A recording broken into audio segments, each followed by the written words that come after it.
What's up, everybody? Welcome to the Blue Tail Bowhunters podcast. This is going to be episode 33.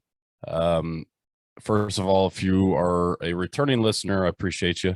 Don't know if I say that enough, but thank you guys. Expecting a few new faces on this episode due to the guests. So if you are new, welcome. I'll do a really brief introduction. My name is Devin Patterson. I'm a police officer in Central Illinois and obviously an avid bow hunter. The reason I started podcast. When we started, we had a couple other officers from my same department, and through life changes, children, and shifts getting swapped up, it's just me now. So again, I appreciate it. Thank you for the listen. Appreciate any future listens as well. Hopefully you like this stuff. So if you have been tuning in, then you know a little bit about what we are. I kind of got this idea to do all this stuff off of listening to the Working Class Bowhunter podcast. So shout out to those guys. If you haven't listened to that, then you definitely need to tune into them. But so if you do listen to them, you know that they do a veteran shout out. So I did kind of a spin off of that, and I like to do kind of a segment on law enforcement officers that lost their lives in the line of duty. So I like to take a moment before every episode to shout them out. So stay. Okay, so the law enforcement officer I'm going to shout out for this episode is Sergeant Chris Jenkins. Sergeant Chris Jenkins was with the Loudoun County Sheriff's Office in Tennessee. His end of watch was Thursday, February 3rd, 2022. Sergeant Jenkins was struck and killed by a tractor trailer while attempting to move a ladder from I-75 near mile marker 74. The ladder had fallen off the back of a utility truck and created a traffic hazard on the interstate. Sergeant Jenkins had brought traffic to a stop with a rolling roadblock and then exited his vehicle to remove the ladder. An oncoming tractor trailer was unable to stop and struck Sergeant Jenkins, his cruiser, and several other vehicles.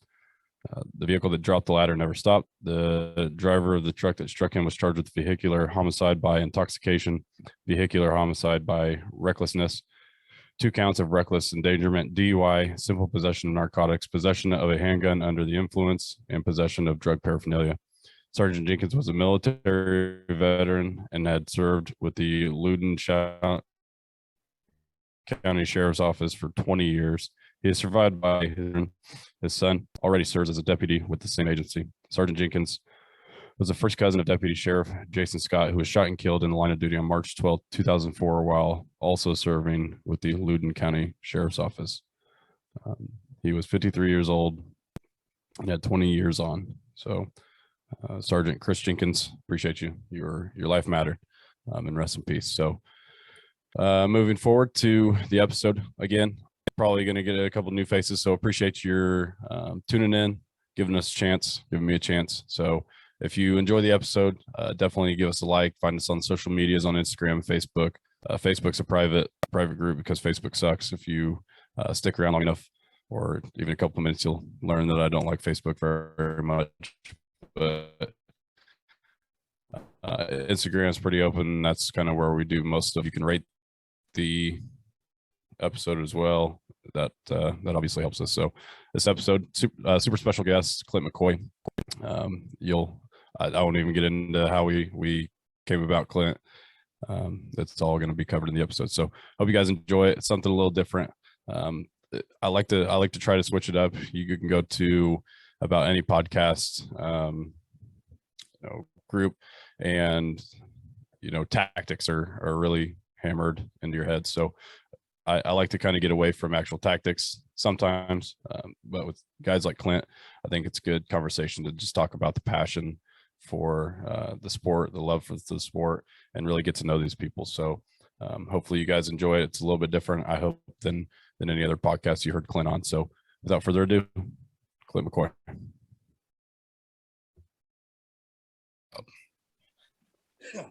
First of all, I apologize if I'm coughing because I just had COVID last week.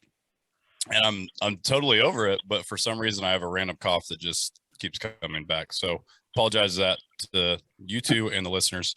But regardless, here we go. Welcome back to the Bluetail Bowhunters podcast. This is your host, Devin Patterson. In today via Zoom. First of all, we have returning Pike County Trophy Doe Dorks president and CEO and founder, Brian Johnson. Brian. What's up, guys?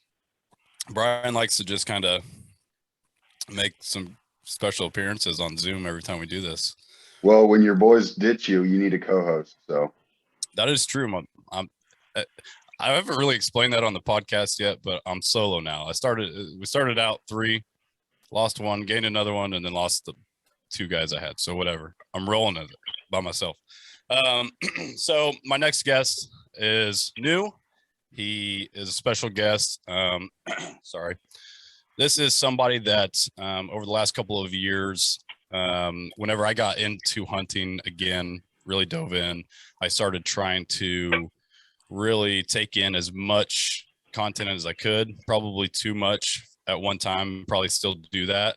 But one of those weird times that social media actually works out pretty cool, and you can benefit from that. You know, we talk a lot about the negative aspects of social media, but this is another one of those positive is meeting new people. So somehow through the algorithm of fucking weird Facebook, I saw a suggested friend of Clint McCoy. Okay. So when I first heard the name, I'm like, that dude, the name Clint McCoy, he has to live in the outdoors. And either that or he's a quarterback for the University of Texas. One of the two. One of the two. But his picture was him doing something outdoors. So I was like, yeah, I gotta add this guy and see what he's all about. So Clint McCoy, welcome. Hey, thanks for having me, guys. I appreciate you inviting me on. I always like to sit and talk with anybody when it comes to our old friend, the whitetail man. For sure. Yeah, and so this is the first time that you and I have actually talked on the phone. We've messaged back a couple times. So yep.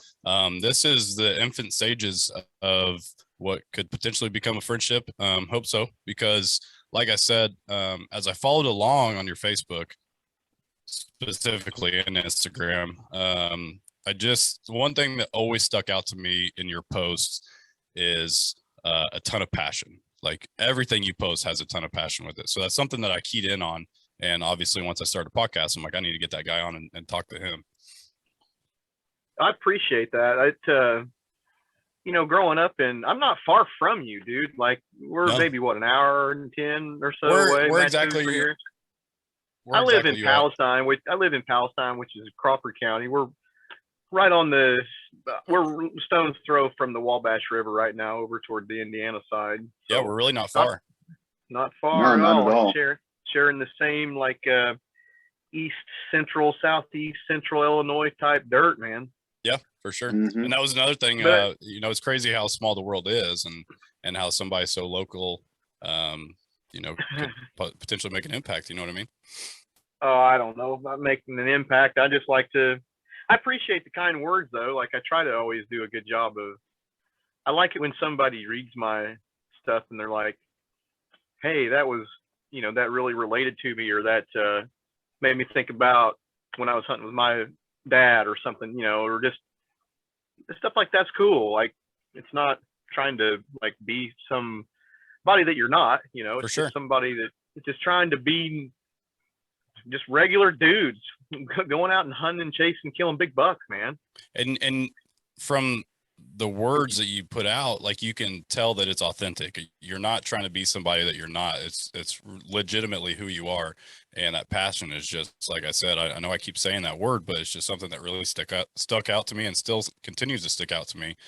Just where you have that passion. So my first question is, where does that passion really come from? What was the base, and then what continues that passion? Because I feel like you've been in the outdoors for quite a long time.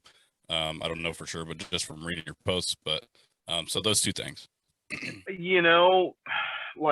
I grew up on a dairy farm here in southeastern Illinois, right? And my dad and none of my parents had any ties to hunting, but I always just had this hey, I like to see deer attitude. Like no one ever had to really teach that to me per se. But long story short, one of my uncles took me whitetail hunting for the first time as a total green kid. Didn't know anything when I was 14 or 15, just with a gun.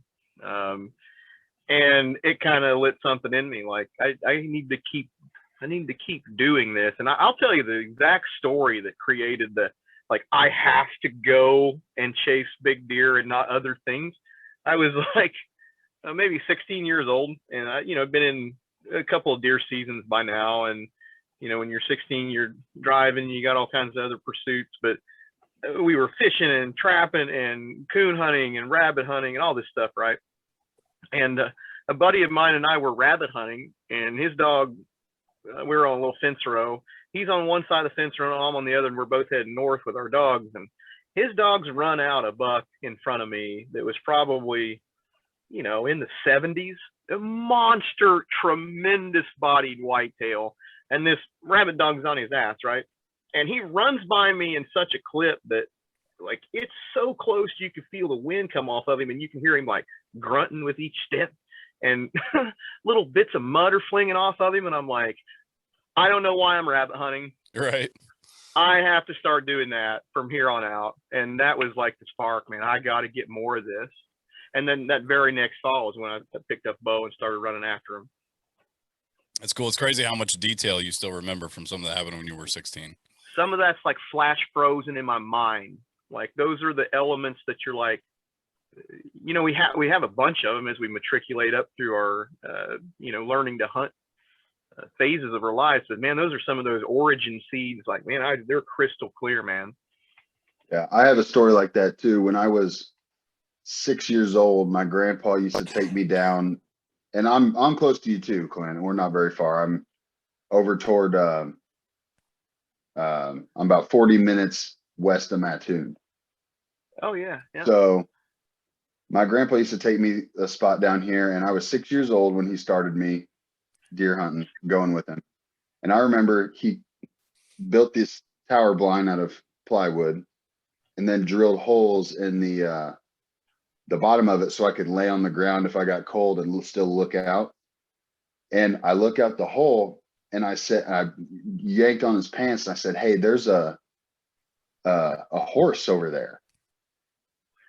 There's someone on a horse over there." And he just swung around. He goes, "There better not fucking be."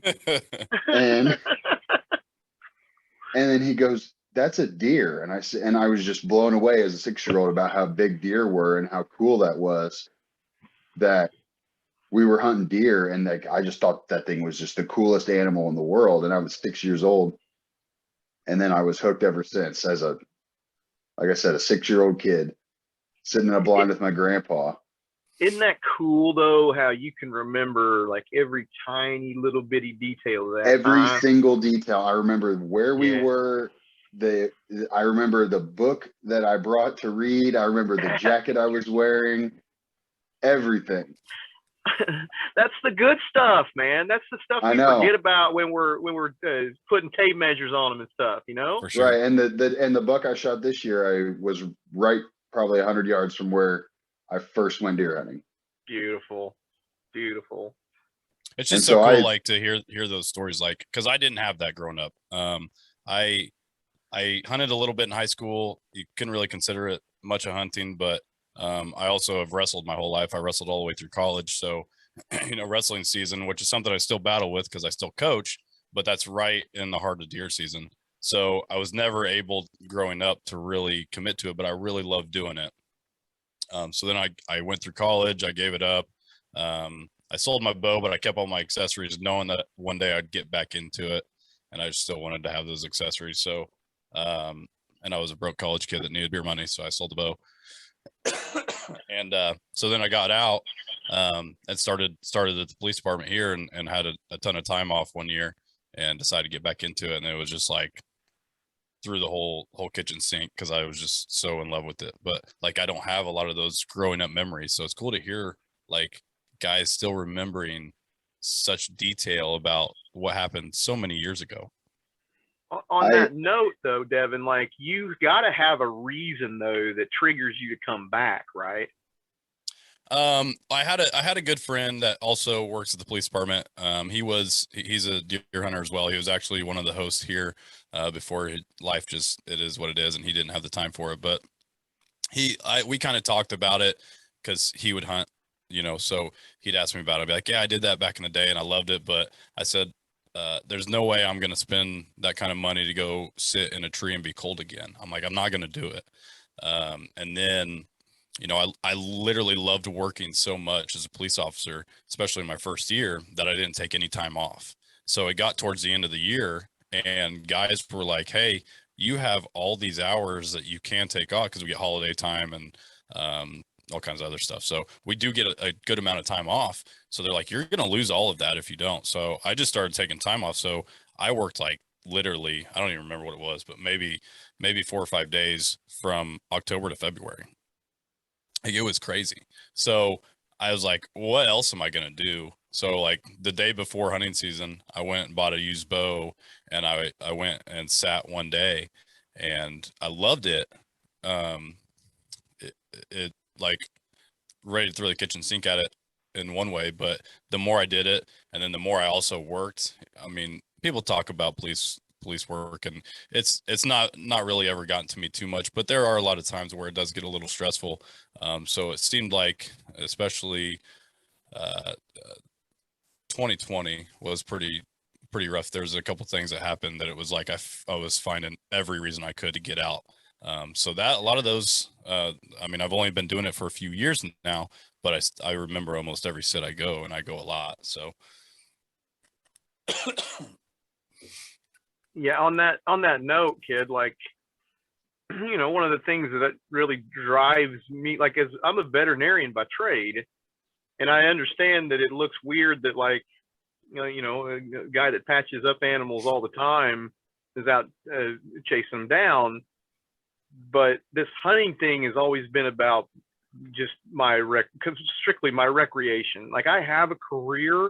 I want it to be set. I have to have the two areas separate to keep that like balance, like you were talking about. Like, sometimes the work we do is super. It doesn't matter what you do for a living. Work is stressful, period. It doesn't matter 100%. What you do for a living.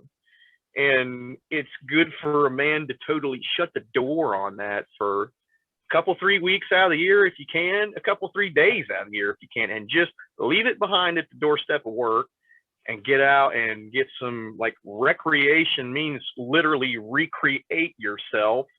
And man, that's what I try to do every fall. Just go out there and bust ass and be like wild and free for a few weeks. It's the greatest.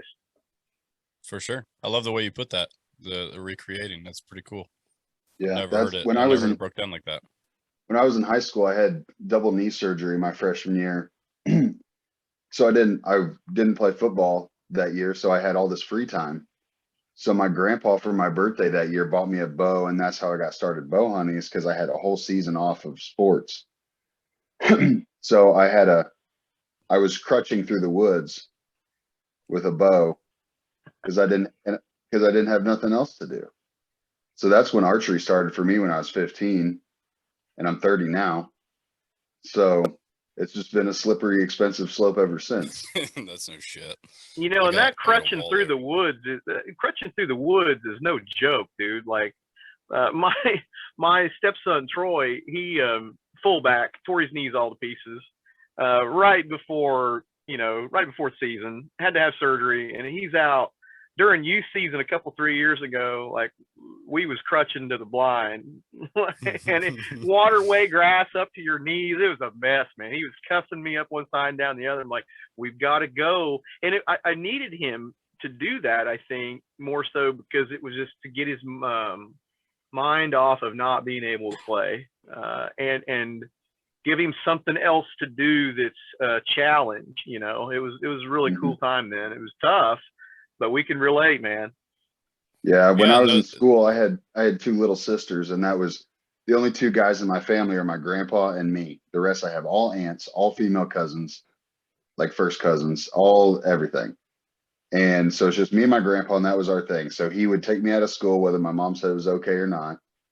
and we'd go deer hunting. And I still remember, because I hunt in the spot he started me hunting. I still hunt there a lot to this day, and it's in the river bottoms. And when it floods, it brings all that silt and it deposits those silt berms and stuff in random places. Well, he used to tell me when I was a little kid, because we used to have to walk through the river bottoms to get to the blind. He'd tell me that all these silt berms, those are like old Indian graves, and if I was too loud walking in, they were going to haunt me. So that was his way of getting me to pick up my feet and be quiet when I was a little kid. And every time I walk through these bottoms, I just think of stuff like that. And all the old blinds he built, they're all falling down. The stilts are still there, but the box has been washed away by the floods and whatnot. And it's just very nostalgic. Yeah. That's why I love going there. But in those like those times, they suck, but those are the memories that they're gonna like, and BJ, that you remember the most. Having to crutch your way through just to go sit in a silly blind to go sit in the woods. Like, those are the memories that are gonna stick forever. Yeah, that's true. True. So Clint, I know we skipped kind of right past the the normal, like, hey, introduce yourself to us and and the people. But so you already touched on it. So you're a vet, which is awesome. And you went to school at U of I, right? Yep. I went to 2 years at community college down here at Vincennes University across the river in Indiana, and then 6 years up at Champaign. Yeah, I was up there to CU for a long time. I really enjoyed my time up there. That's literally just a stone throw down the road for us is Champaign. Yep. That's pretty cool. Yeah. I was just there the other day for the Purdue game. Yeah, boy, I had that on in surgery. Well, I mean, I wasn't watching it during surgery, but we had it on playing on the iPad when we were in there. Boy, that was a barn burner, man. Big Ten basketball where it's at. I know. That's how I met you. We were friends on Facebook, and then we were both at the Big Ten tournament last year, and I was hitting you up on Facebook all day long because we were like 3 sections away from each other. Right on. But yeah, we're both big hoops fans.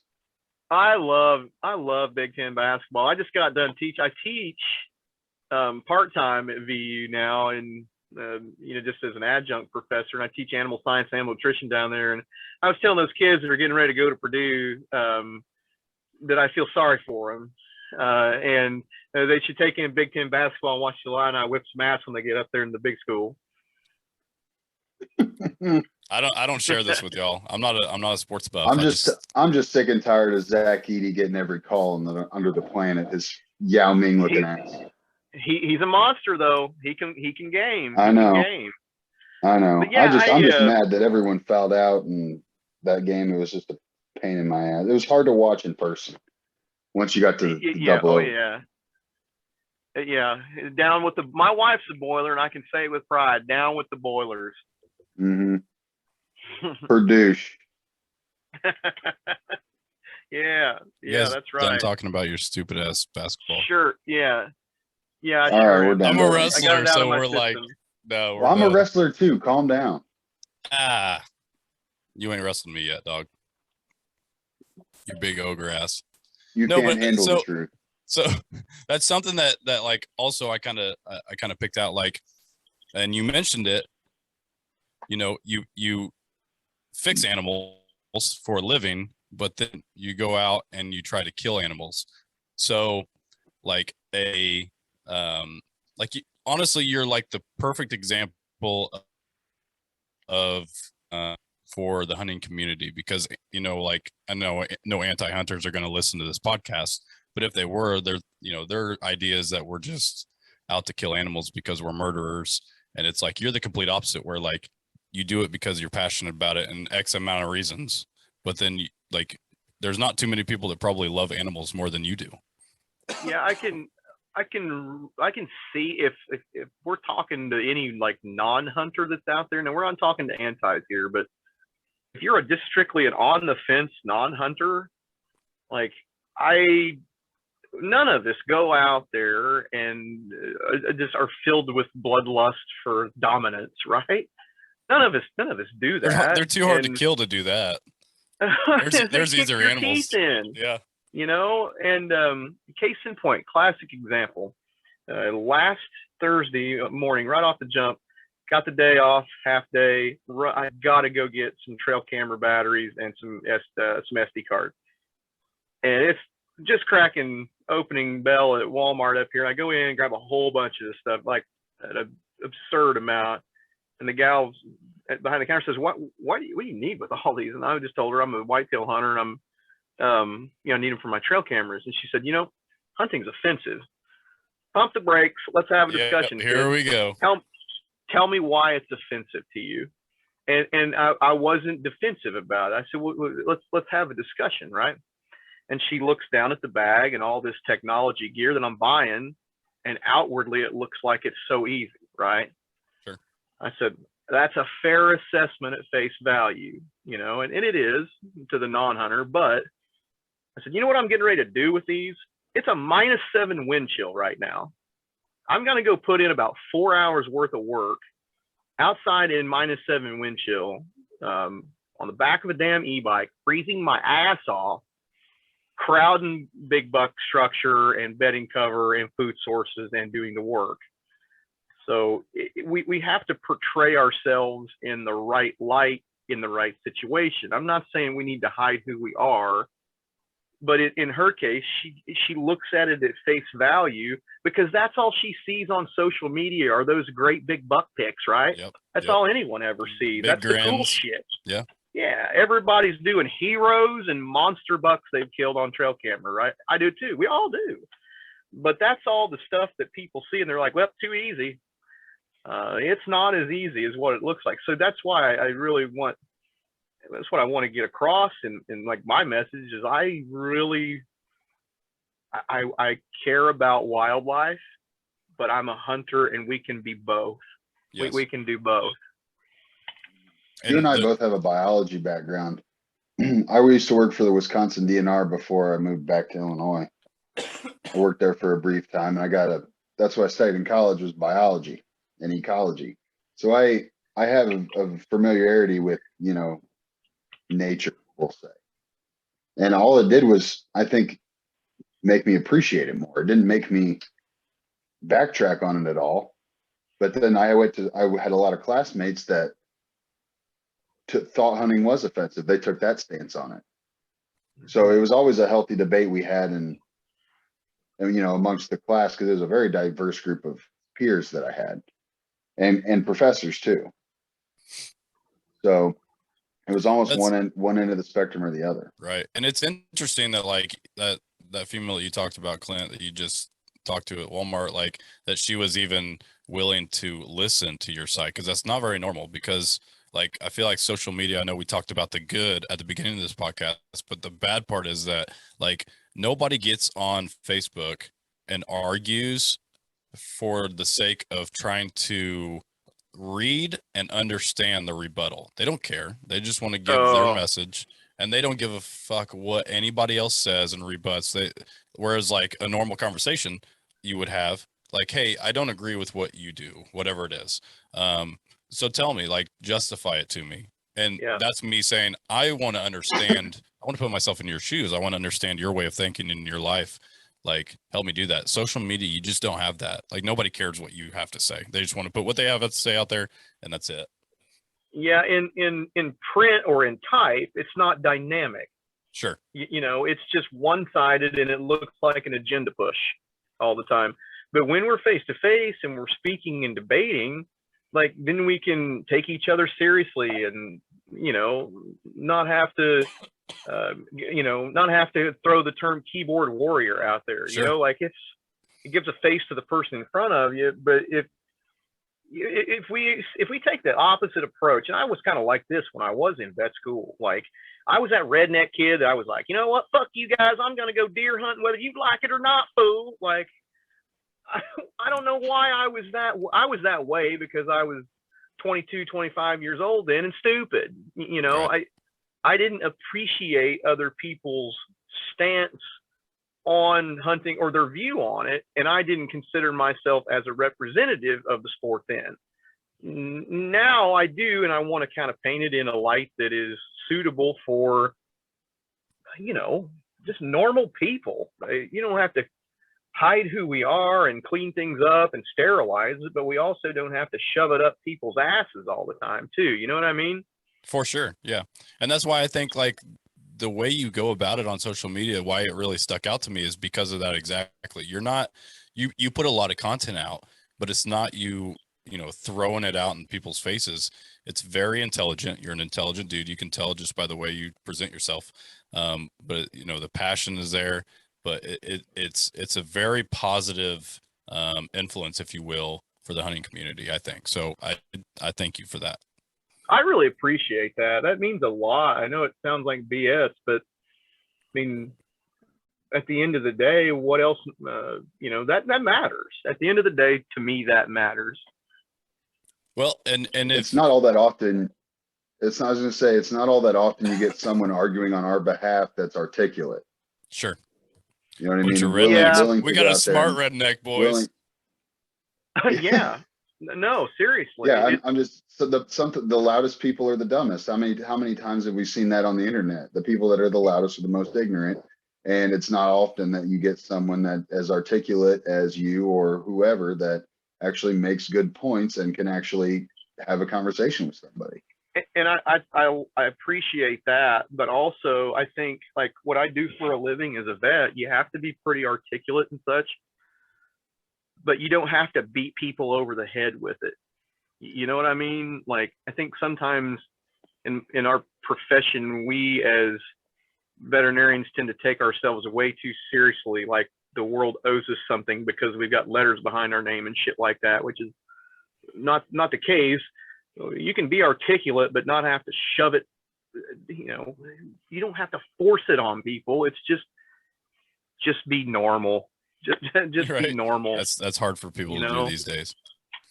Yeah. Well, and if anybody follows your social media enough, they'll see how much you do truly care about animals. I mean, you're always talking about different kind of birds. You had all these trail camera pictures of a pretty special bird. You had this whole story about a possum. So badass. I watched that video so many times. Before you talk about that, Clint, I want to hear the whole story on the possum. Oh my God. Okay. So yeah, great whitetail slayer here. I sometimes have affection for the only marsupial walking North American continent, our friend the possum, right? And possums get a bad rap. The ugliest animal ever. They get a bad rap, and there's always this debate on, well, they don't eat ticks, and yes, they do, and blah, blah, blah. Fine, whatever. I'm not going to argue the science there, but I sometimes will feed them in the wintertime up around the house here. And I got to working on one named Slow Motion Walter a couple, 3 years ago during all that COVID lockdown shit. And I was just feeding him of a night and videoing it and posting it. And people were like, man, we're on lockdown and this is awesome to see a possum eating food. And I'm like, maybe we're on to something here. Yeah, like, right. It was the most random thing ever. Let's start an OnlyFans. Yeah, yeah, right. And so he gets mushed on the road after becoming a semi-sensation here in the backyard. And so we get a female that comes up this year, and no kidding, the other night, we hear a dog barking outside. Well, we don't have a dog, and we run into like a feral dog, or just I don't know. It wasn't a coyote, but it was attacking that possum, and I'd shoo him off with the 12 gauge. Now, I didn't shoot the dog, everyone. Don't go and say everyone, hey, Dr. McCoy shoots dogs. That's not it. You shoot in the air and make a dog run, okay? Like, I'm not gonna roast somebody's dog for chewing on a possum. I got more goddamn sense than that. However, this possum was super wounded, man. Like the dog, it wasn't a fair fight. The dog bushwhacked that possum over a food bowl that I was been feeding on it for months, and it had a bunch of wounds down along its top line. And I just picked it up and took it to the clinic and called one of my techs, Hannah, in. And Hannah's a good hand, boy. She'll do anything that we got going. And I call her and I'm like, I've got a possum problem. She says, a what? I'm coming in for a possum with wounds. So we get her sedate, we patch her up and bring her home and release her in 5-ish, 6-ish days. She lived on my back porch for about a week, but I don't know, just weird. I don't know why I do that, but then, then on the, in the next breath, we'll be walking out the door and go try and kill something. I don't get it either. I don't understand it. Don't want to try. Can't. But it's not like you don't respect. It's not like you don't respect the animal that you're trying to kill. That's the main thing. Is like it's hard to explain, but you have probably almost more respect for the animal that you're trying to kill as you do for an animal that you just saved. You have no obligation to. I mean, it's a wild animal. It's part of nature to get attacked by coyotes or dogs or whatever. And you took time out of your life and effort out of your life to save that animal because you respected it. Yeah, here's the thing that I gotta have in an equation like that. The thing that the reason why I decide to help that thing, right? It's got to be a fair fight, and that was not a fair fight. It was a shitty hand that got dealt to a poor critter that is probably my own doing. If you think about it, I probably shouldn't be feeding table scraps out here. The local, whatever comes up. So if I look at it and being honest, I probably had a hand in that, and I didn't give it a fair fight. I like that. I owe it. Patch it up. And let's roll. That's awesome.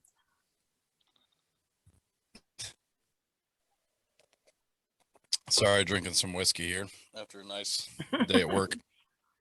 No, it's cool. So, then back to the birds and this crazy trail cam footage that you have. How'd that come about? Oh, this bird, guys. It's a crazy story. It sounds like total bullshit, but it's how it goes down. Like, I've been turkey hunting this piece of ground for, I don't know, maybe 5 or 6 years or so, or better, and pretty familiar with it. I drive right by it all the time, and every now and again I was seeing this, what I thought was a white hawk out there in the wintertime off and on. And over a couple of years of seeing it, I'm like, I've got to try and get some damn video or something of that thing, because I need to know more about it, right?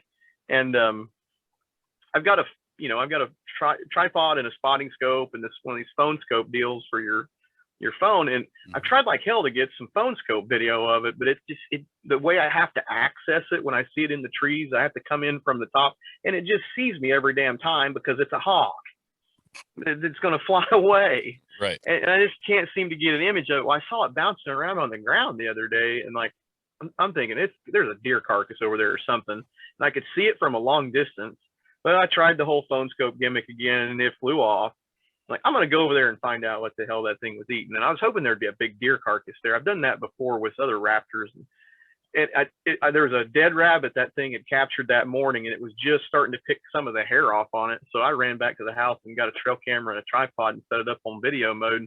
And I got like 20 some minutes of video footage of what's called a leucistic red-tailed hawk. Leucism is a genetic color dilution defect. It's not true albinism, like being an albino, but this is a legitimate red-tailed hawk that's 95% all white. And some of the people I've talked to out of Cornell and their ornithology department say I think they told me there was leucism runs about 1 in 30,000 birds or something like that.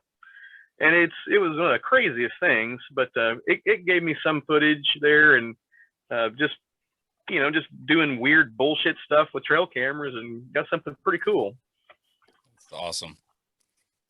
Because I'm not very intelligent like you, so I don't know about the whole bird thing, but I could tell it was something special because it kind of blew up pretty big on the social medias. I saw a lot of reactions. It was just a lot of fun. Like, it just, and I would love to try and get more of it, but it's taken me forever to try and get anything usable on. I'm like, okay, now I'm done. Now I can go. Now I can go be normal and turkey hunt on that piece, or shed hunt. So let's move to that. I consider myself somewhat of a freelance ornithologist. I said I'm somewhat of a freelance ornithologist myself. Yeah, not my me. wife makes fun of me for it all the time. We got albino deer by us that Devin saw one on stand and he about shit himself. Like, so BJ sends me Lake Shelbyville, a little public area there. I was texting BJ the first year that I decided to try to go public land, just whatever. So he sent me to a spot late season. He's like, if you want a deer, any deer, like if a doe works, then go here. So me being who I am, I'm late, so I don't get to where I really need to be. So I was probably, I don't know, 120 yards off of the field that I needed to be on the field. But whatever, I had to do what I had to do. So it gets pretty close to dark, and I see obviously the herd of doe start funneling into the field that I needed to be set up on, and I wasn't. And I'm looking and I see what I believe to be an albino deer, and I'm like, no fucking way. Like, I don't even want to text Brian to even say it, because he's gonna be like, you're an idiot. You just are so far away. You have no idea what you're talking about. So I contemplated for a while, and I'm like, that thing is white. Like, it's not that dark. That thing is fucking different color than the rest of them. So I text him. I'm like, hey, I think I just saw an albino deer. He's like, yeah, I kind of forgot to tell you about that. So it was a very shocking moment. And then I'm not sure if on the social medias, if you know James Morgan. I don't really know him real well, but he's around here. He posted a bunch of pictures because he hits Lake Shelbyville pretty hard. Yep, the same deer. Yep. I was like, hey, is that around? Yeah, I was like, is that around this area? He's like, yeah, it's the same way. He's like, I've got multiple years of trail cams on it. I've had cameras up all over that lake, and there's a million different albino deer. It's unlikely it's the same deer, but yeah, it may not be. I don't know, but it was around there's a lot of them, but they're pretty concentrated on one side of the lake. So yeah, BJ, you've seen more, like there's legitimately a pocket of albinism there. Yeah, and the state has a lot of them collared. Yeah. Oh, really? Yeah, like Carbondale, I think. Well, and Carbondale come up and collared a bunch of them. Yeah, Morgan, he in his pictures, the one that he has is collared. Now I couldn't tell. I was so far away because I was late and I didn't set up where I needed to set up. I was so far away I couldn't tell if that one was collared or not. But yeah. Okay, let's talk. Would you or wouldn't you? I mean, if it's true albino, then no, because it's illegal. If there's a piebald, I for sure would. Right, dude. I don't know. I read if it was legal, would you or wouldn't you? I wouldn't. You wouldn't. No, and here's why. I don't know if it's true, but I read somewhere that the Native Americans believe that it was bad luck. I ain't fucking with that, dude. I don't do the whole bad luck thing. I ain't doing it. Yeah, I don't do Indian juju. So I'm nope. If there's a single white spot that's not their belly and it's somewhere it shouldn't be, nah, that animal's living. Spirited debate. See, I have heard this and read this before, and no kidding, one of the classes I took when I was in undergrad, just kind of had to have it for my major, like a non-Western religion type stuff. We took a Western religion studies there, and it had we studied units on Native American culture and the things that they believed, and that's right. Natives believe that those true albino deer carried some kind of power. You know, it's a good medicine, and I wouldn't shoot one. No, I'd let it roll. Those things have a hard enough, in my opinion, like out of respect. If it was legal, I don't think I could do it out of respect for the animal, especially if it's mature. If you think about it on that aspect, like those albino animals and like that leucistic hawk, they have a hard time making it go with things, right? Everything can freaking see it. Yeah, absolutely. They're earning their stripes every day, double time. So far be it for me if I'm 25 foot up in the air and it comes strolling underneath me to thump it. I'm just not going to. That's exactly what I thought, because there's so many times where I'm in a tree and I'm like, I look down and there's a deer 5 fucking yards away from me. And I'm like, hey, I didn't see it, because I'm looking in a sea of brown for something that's brown. So I'm like, man, if I'm trying to target an albino deer or whatever, like, it's not blending in the same way. It's easier. I can see that thing from 400 yards away because it's bright white in a sea of brown. So you ever see those posts on social media where like somebody will see a white fawn or a piebald fawn and just smoke it? Yes. Like just because it's so rare, you know? Yeah. And I'm not down on people that want to use their tag for whatever the hell they want to use it for. But I wouldn't feel good about it, you know? No. And that's just speaking for me personally. Yep.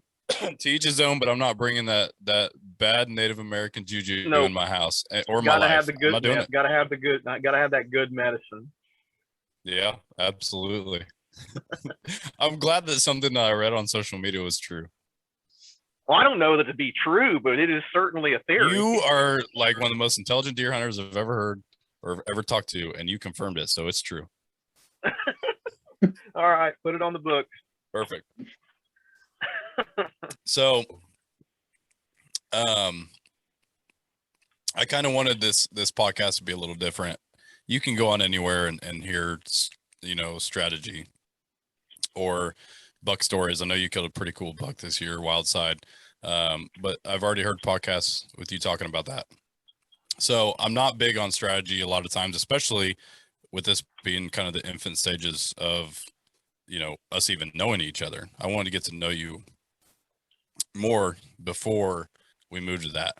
But Sure. I want to know what's next. Whitetail season's over. So what are some things that you're doing? I know I've seen quite a bit of turkey content. So maybe some coyote. I don't know. What's next for Clint? Definitely it's postseason winter scouting. My favorite time of year, hands down. Hands down. And it's the time of year where I've got very limited times with like trying to cover all your work and stuff time commitments because you've got a bunch of vacation days burned and such. But if I've got I had a half a day off today, and I'll get a half day Saturday and all day Sunday if we're not working cattle or something here at the family farm. But it's winter scouting from here until a green up. I used to do a lot of preseason turkey scouting, but I need to focus more on this late winter time, and it starts immediately after the season closes for us. Like we were talking about last week, we're out there when it was really cold running deep soaker cameras, putting them in there into some, areas that I don't want to pressure hard in any other time of year than right now for anything, and just turn them on video mode and let them run until they die. I really like my opinion, the winter time right now is when you kill most of your, or at least when I find enough evidence to compel me and to change things and maybe do things differently for next year or whatever. But this late winter time is critical. I'm kind of a shed hunter. I like to shed hunt, but finding sheds is inanimate objects. I'm okay with that. It's cool. And don't get me wrong. I love picking up big sheds. I do. We all do. Sure. But I feel like a lot of the sheds that we find, I don't think they don't really tell me a whole lot other than, hey, this animal was here and he's still alive. And every now and again you can get some good intel from a shed, but I just like running the trails and finding those like big interior scrapes and those big old honking rub lines and stuff like that. This time of year is really important for me. Yeah. So are your main right now is scouting for whitetails? Are you even looking really for much turkey for the upcoming season, or when on the fly when we're doing it? Like when we're out doing whitetail winter scouting like this, you can pinpoint roost trees pretty quick on the fly, stuff like that. A lot of places where you're seeing scat and some scratchings and oak leaves and stuff like that where birds have been digging acorns, but it's less focused upon and just more incidental, I would say. Kind of whenever you run into it. I got you. Yeah. Yep. Yeah. I've found that go ahead. I was just going to say that I don't have much time. Once deer season's over, I got to catch up everything that I put off. And then we got a baby coming in like 3 weeks is her due date. So I got damn near no time. So the only post-winter or post-season scouting I get to do probably this year is going to be when I go pick up my trail cameras. So I'll just take my sweet ass time going to pick those up because I got like 8 of them soaking in random spots over by my house. And then I got probably 25 more in other places I got to pick up. So I have a solution to that. Don't get married. I'm all ears. Or don't have kids. I'm just Hey, kidding. you act like this was on purpose. Well, are you telling me that your child was accidental? I'm telling you, this is a honeymoon special. I understand. Say no more. No, it's interesting. So I just started turkey hunting. Like, I've technically done it for 2 seasons, but I always go on this rant. I don't know how you feel, Clint, but the Illinois turkey lottery system for Devon is fucking so dumb. So last year, okay, first year I got all right. I had several days where I could try to learn how to turkey hunt because I'd never done it before. Last year I was able to turkey hunt a full season. That sounds like a lot, but when you really think about it, I only had 2 days that I got to turkey hunt. How am I supposed to get good at turkey hunting or get decent or learn how to do it when I can only do something for 2 days out of a whole year? I fucking hate it. The lottery system's terrible. It's so archaic. Like, and I understand the reason why we have in Illinois the kind of the weird lotto system that we have. You know, you can get 3 tags, but it's separated over county specific, 5 different season lengths. So you can have 3 tags, but they've all got to be county specific and all but got to be very, like you said, time specific. Yes. And and that's something, Devin, to your point, I've never really thought about is, hey, what about the guys that are trying to learn this on the fly? And the DNR gives us a grand total of about, I don't know, 10 whole days total a year for the working man. Yes. I hate it. And say you got a friend that lives in Clark County. You want to go up there and hunt with him on his birds. If you don't have a Clark County tag, can't do it. Nope. So and say you pull a Clark County tag, so you have one property. You're limited to one property, and if you strike out there, well, I don't, but let's just say I own 30 acres back in Coles County where I know some turkeys to live, but my 3rd season, which is 3rd season, I only have Clark and I don't have Coles. It fucking burns my ass.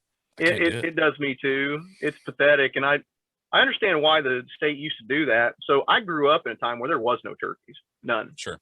And I first saw like a flock of turkeys, like 2000 flat, 99, 2000, somewhere around there. And I remember going, we got turkeys now. So I started looking into it, and it was the same way. The tag system then, when turkey numbers were near non-existent in pockets or climbing, is exactly the same turkey tag system that we have to this day. And it's not, I don't know that it's reflective on what the hunters need. It may be what the bird population needs. I don't know on a biological and ecology standpoint. It might be. And everybody talks how the last couple of years, I think bird numbers are historically down. So my gripe on the 3 tag limit is guys that are really good at turkey hunting are killing 3 birds a year. Guys that are starting are getting robbed of learning opportunities. How about we back off the tag limit to 1 bird state, or 2 if we're feeling frisky, if the numbers will support it, and let everybody hunt everywhere, non-county specific, and raise the price of tags so the state's not out the dollar figure. I'd be down with it. And I get I would too. Yeah, I get like even, your public land or your state parks and stuff like that, limiting tags. I get that. Cool. Like Shelbyville's very stingy on tags. Cool, whatever. And it's probably a population thing. But if I'm on private land, I just like, so this year specifically, I didn't even try to choose. Shelby County was not one of my choices, but for all 12 choices or however many choices I had for 2nd season, and there was a few third, they were out. So they gave me a random Shelby County tag. So now I have a tag in a county that I can't hunt because I have 0 private land in Shelby County. So it just, I don't understand if I'm hunting private. Why does it? I get state parks, I get public land. Cool, limit that. But I don't know. I just hate it. And I think it may be, again, it may be what the state's bird population calls for. I don't know, but I think there could be a common middle ground between like what we want, which is more hunting dates, more flexibility, and what the bird needs. I think there needs to be a combination, and somebody needs to fix that. Well, and I'm so eager to learn. Like I drove all the way to Georgia early what was it, April last year maybe. I drove down there just because mutual friends have friends that lease ground down there. And I went down there to try to kill a turkey just because like I don't have the same opportunity, because down there all you got to do is get the license and the permit, and it's not season specific, it's not county specific. It's you kill you get on your phone, you type it in, and you got like I think 3 birds. We didn't hear a single gobble, so I didn't learn anything. But I like the fact is I'd spent that money trying to learn when I could have spent it in my own state. But it's just a shit system. Yeah, that's a good point. Yeah, I think so too. I think we can find a solution. Somebody just needs to spend the money on it, and since the state's broke, sorry about your turkeys. Yeah, Clint McCoy could be guys, the voice of that. Real quick, Devin, real quick. I got to get off here. All right. It's 8:00. All right, Clint, it was nice to meet you. Do you have to do you too, your? BJ, appreciate you too. I'll be in touch. Go Illini. You bet, buddy. Do you have to take care of your kid? Well, it's not born yet, but I got to go do something for that. Yeah. Well, like a kid class or something. Don't they have classes? Yeah, we're taking a birthing and baby class or whatever online. There's a lot of people. Last thing I'll leave you with, BJ. There's a lot of people that I deal with on a daily basis that could probably benefit from that class. Oh, I know. I'll give them there's plenty of people in my jurisdiction also. BJ, have fun. Thanks for stopping by. See you, buddy. Yeah, no problem. I'll see you guys later. Always appreciate it. Well, BJ, so do you know the Pike County Trophy Doe Hunters Association? Yeah. That's a lot to say. Yeah, so that's the president there. He's the one that started the whole thing. Which I guess he said he'd been in contact with you before about Illini games or something silly. Well, Clint, even on that, I'm not going to take any more of your time. It's 8:00 at night. I know you had a long day. I know you're a busy dude, but man, I from the bottom of my heart, I want to thank you for taking the time out. I know it took us a couple of weeks to get it figured out. Life's just busy, man, but it is what it is. So I thank you for taking the time out to hop on here and have this discussion with us. Yeah, I appreciate you having me. Anytime, dude. Anytime. Yeah, it means a lot. Again, like you just stuck out with a lot of your posts, a lot of your social media stuff. Just the passion, man. I love talking to people that are passionate about anything. I don't like, even if it's, weaving baskets. I don't know, man. Like if somebody's super passionate about something, like I love those raw conversations. I know you can't be in the studio here because you're a little bit further away. But I love the FaceTime, the face-to-face, get to see a face of the voice. Yeah. Those are the conversations I love. So thank you again. Yeah, I appreciate you having me on, dude. We'll have to do it in person sometime. For sure. I'm also trying to get another guy from down around your area, Joseph Worth from Close Encounters. Yeah, my old turkey or my old coyote killing buddy. The dude just slays them. Did you see what he did up here on our family farm? Who knows? Is that the day he set his record? No. So one night we've been having trouble up here. I've known Joseph for several years, and I think he's legitimately, and this, he'll say no, but I think he's probably one of the best coyote hunters in the country. I mean that thoroughly. Yeah. He's got a respect for him. He's got the knowledge base for him, and he's a masher. Yeah, him and Justin Ripke, one of his colleagues and associates in the coyote game, came up here to our family farm and killed 9 in one night. Is that Team Radical, right? Yeah, they killed 4. They killed a quad, went to another section of the property and killed a quad. In other words, 4 dogs in one sitting, and did it again, not but a mile down the road, and then killed a single in one night. I'm like, I wouldn't want these guys hunting me. No, they're pretty good at it. Absolutely not. Yeah, I like, obviously his success, like, it was something that stuck out to me. So I reached out to him as well. And we've been trying to work something out where he comes here and we do like a night hunt and then podcasts. Yeah. And also like podcasts in between hunts. Like, I don't know, it'd be pretty cool. He's a good dude. But the dude just absolutely slays coyotes, and it's nuts because he knows what he's doing there, buddy. Yeah, you bet he does. I've been trying to get him on, but like, that's one of those that, like, even he's one of those guys that's like, I want to do it in person. I don't really want to do it over the phone. And I agree. Like, I love meeting people like that in person. So I want to get him here, but it's like far enough away that it's kind of it's not convenient. So we're trying to figure it out though. Yeah, good. So good dude. But I noticed he was around your area. So anyways, Yep. Clint, thank you, brother. Thank you for jumping on here, man. Yeah, anytime, dude. If you need something else, holler at me, guys. Thanks for Anytime. let me be here. Yep. Where can people find you? I know you got a YouTube page, so shout that out and wherever else. You just look me up on Facebook, just Clint McCoy. I'm nobody. I don't have a True Blue dedicated social media page. It's just me and my life. But and I'll throw some vet content on that sometimes as well, stuff like that. But I have a YouTube channel, Deer Hunter DVM, just like D as in Derek, V as in Victor, M as in Mike. And I got some more video that I'll probably post. I'm trying to get some editing done when I have time. I got one I shot with a shotgun this year I'll drop it here in a couple 3 weeks or so and just kind of keep the ball rolling there. And I like that YouTube stuff. I just like sharing it and showing that the theme is I'm not trying to be someone. I'm just showing that if I don't own a bunch of ground or lease a bunch of stuff, if I can do it, then everyone else can. So Sure. That's why I like to share it. And we're going to do some of that stuff lately, but I've been writing for North American Whitetail. You guys subscribe to that magazine, one of the best in the country. And I'm not saying that to toot a horn. I just wanted to give North American Whitetail a shout out. I've been really blessed and fortunate to get some freelance work for those guys, and I really, really enjoy working with those boys. So you can find me in North American Whitetail sometimes as well.